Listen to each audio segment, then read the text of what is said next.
Hello guys, in today's video I will be showing you how to fix Capcut quality problem. So the answer is easy. Just go to the settings and then scroll down to the apps section and then go to the search and search Capcut.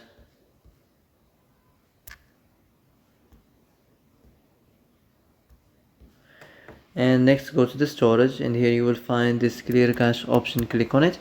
Now you can go check it if it worked, and if it didn't you can try to restart your phone or turn the Wi-Fi off and on, or the Bluetooth or the airplane mode. Also you can try to clear data, but be careful. If you clear data, all the Capcut data will be deleted. This includes all files, the settings, the accounts, the databases, etc. So be careful if you want to clear your data. Well, that's it for today's video. I hope this is the answer you've been looking for. If you like this video, don't forget to like and subscribe. And that's it. See you in the next video.